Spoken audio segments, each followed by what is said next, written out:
Today on Mike's Monthly Mix, we're looking at the biggest albums from May 2022, including the most anticipated rap album of the year. Oh, and also the new Kendrick. I've been throw up the sex in Gather round, my young snarelings, and I shall regale you with the tale of Kentucky rapper Jack Harlow, a man who has cultivated a brand built on stupid, effortless charm. You take one look at the guy and there's a chance you might give him your life savings. I wasn't gonna do anything with it. Has that charm made him an easy target for mockery? Oh, absolutely. But in the past year, it looked like he was making savvy enough moves to not be treated as a joke. So what the hell happened here? This is gonna be very reductive, but I think this is the core issue.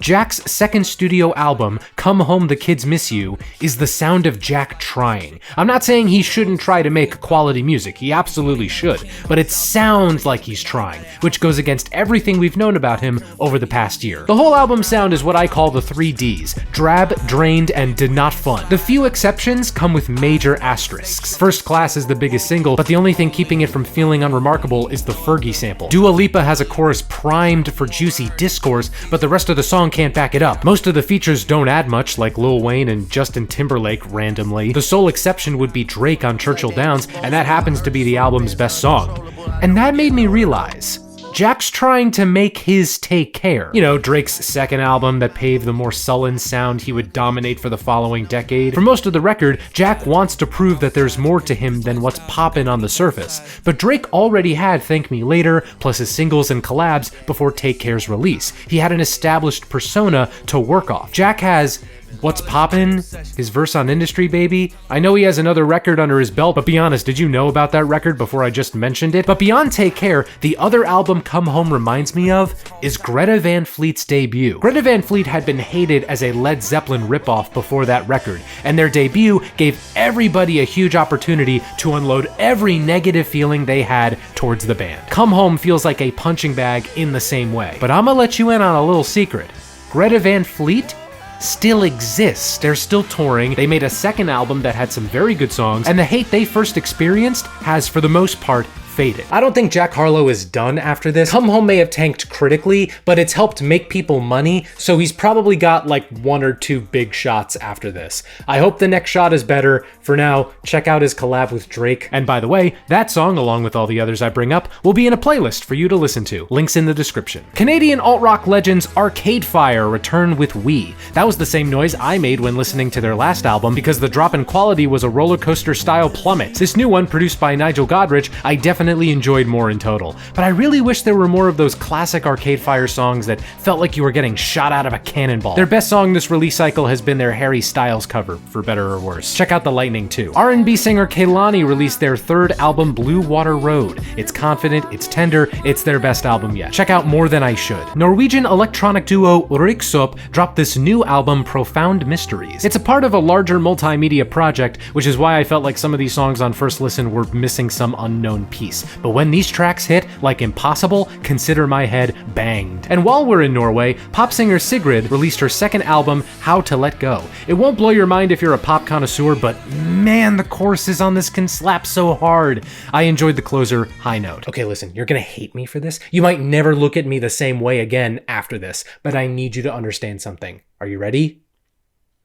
The new Chainsmokers album is okay. One of the EDM duos of all time released a new album. It's their first album without features, and I didn't hate it. The lyrics are whatever, but the production is pretty enjoyable, and it's now interesting to see that the Chainsmokers have their own signature style. That's pretty weird. Check out High. Florence and the Machine are back with their new album, Dance Fever. Listen, people who know me know not to stand in my blast radius whenever Dog Days Are Over or Ship to Wreck come on, but I've never fully clicked with Florence records as a whole. That said, I greatly enjoyed this one. I think Florence's singular brand of musical catharsis is much needed after the past 2 years, and the band did not disappoint. Check out Free. British pop rock group Everything Everything released their 6th album, Raw Data Feel. Despite their loads of critical acclaim, they still feel like rock's best kept secret. I can get into clubs just by saying I love Distant Past. This new record continues their winning streak. Also, the lead single has the same chorus as Kesha's Die Young. You must have passed me out of my head. I'm wondering. Let's make the most of the night like we're gonna die. Give that song, Bad Friday, a listen. Rolling Blackouts Coastal Fever?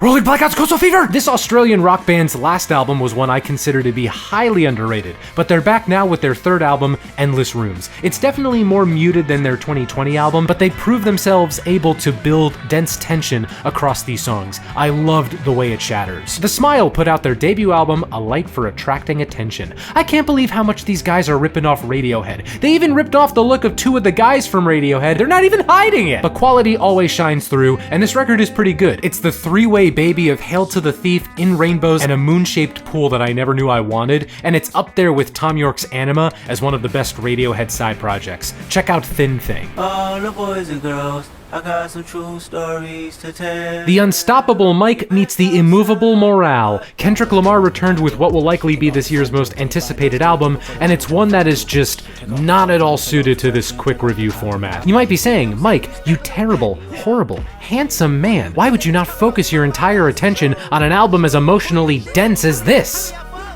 Because I already did just that. That's right, I betrayed my own series by talking about Mr. Morale on its own. While I await my tribunal, go check that video out if you want more in-depth thoughts on the record. In the meantime though, I'll give some rapid-fire thoughts here. United in Grief is such a good opener, and in its last chorus, it leaps up to D minor, which means, yes, Mr. Morale is legally a good album. You can't disagree with that. Taylor Page deserves an Oscar for music, or like a Grammy for acting, specifically for that vocal crack on We Cry Together. Show feelings and miss me with that reverse psychology. Also, the opening of We Cry Together sounds like a Florence and the Machine song, and then I checked, and it is actually a sampled Florence and the Machine song. Between this and her new album, May 13th was a big day for Florence. I don't care what anyone says, when Kendrick says on Silent Hill, and when he says baby on Purple Hearts, good and funny actually. This album sounds great. I was worried I wouldn't like the mix, considering how the mix for Damn was split between Frequency Spaghetti and a cinder block of Low End, but Mr. Morale is very well mixed. I think To Pimp a Butterfly is still my favorite Kendrick production,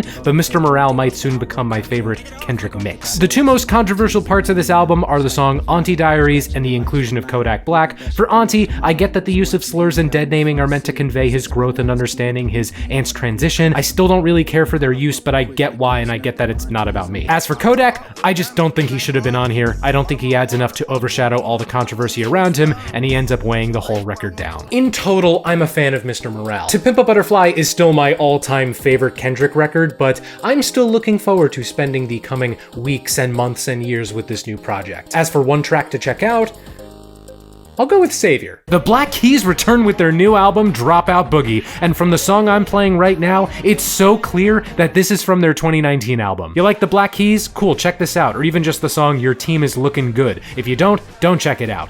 Easy money. Legendary alt-rock band Wilco is back. Their new album marks a soft pivot into country and a hard pivot into cruelty. A bold late career move, and I respect it. It should be no surprise at this point that Wilco are a good band, and Jeff Tweedy is a good songwriter. Cruel Country is another win for them, displaying the gang as one heck of a country jam band. I loved Many Worlds. Long-running alt-pop group Belle and Sebastian return with a bit of previous. It's a bit of previous Belle and Sebastian albums, and my impression is a bit of previous reactions to their past albums. I never cared too much for them, and this didn't change that. But I did enjoy Talk to Me, Talk to Me. That one guy from that one British rock band made a new solo record. Come on, you know. For the most part, this record is what you would expect from the former Oasis frontman, though brief dashes of blues and jazz are definitely welcome. Check out Better Days. This is a photograph.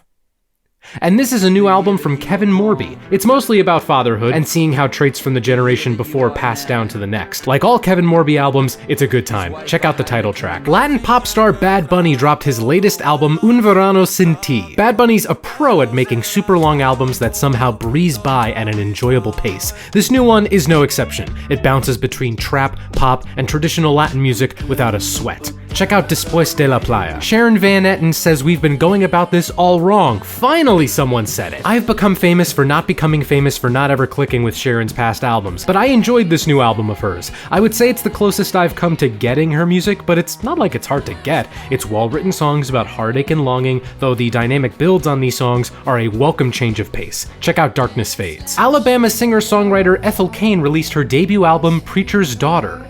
Y'all, this is so good! This thing is so well balanced, with stories on coming of age and finding yourself, with songwriting that brings you close and then wallops you in the face. If you've ever wanted the Americana Phoebe Bridgers, here you go. Give Thoroughfare a try. Quelle Chris released Death Fame, his follow-up to 2020's Innocent Country 2 with Chris Keys. That record ended up being a massive sonic comfort in the early months of the pandemic. Death Fame is nowhere near as comforting. It's murky and obtuse, but it's still engrossing. I'll recommend the most welcoming track, Alive Isn't Always Living. British post-punk group Porridge Radio are back with their second album, Waterslide, Diving Board, Ladder to the Sky. When I talked about their debut, I said I didn't get it, but I was still excited for their new album. And now that that album is here, I'm excited for their third. Check out Trying. Electronic producer Flume returns with his newest album, Palaces. It's alright, but it's missing that sort of weirdness that I loved about his past work. It's the Flume album for homeowners association meetings. Check out Sirens with Caroline Polachek. This next section contains spoilers for Marvel's Eternals.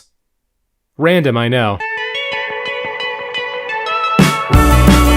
We as a people may be harshly divided, but we can all agree that Harry Styles seems like a pretty okay guy. Nations were founded over less. With 2 solo records under his belt, Harry Styles has turned out to be one of pop music's most agreeable stars. And now Harry is back with Harry's House in the middle of our street. Much of this record continues the 60s and 70s pop and rock streak of his 2019 hit album, Fine Line. But a lot of this album reminds me of the indie pop of the early 2010s, especially lead single As It Was with that synth hook. There's a reason why I enjoyed Arcade Fire's cover of it, because it basically sounds like a song they would write. Looks like someone was binging Matt and Kim and Passion Pit while touring with his own band. Along with As It Was and other songs like Late Night Talking, Music for a Sushi Restaurant, Satellite, it seems like Harry's main goal with this album was to utterly dominate live music for people my age this year. There are more intimate songs. Many have singled out Matilda as a highlight as Harry sings about found family. I liked it well enough, but that side of the record is okay. There's nothing wrong with it, it just kind of fades in and out for me. That's actually a major criticism I've seen of this record, how it can sound like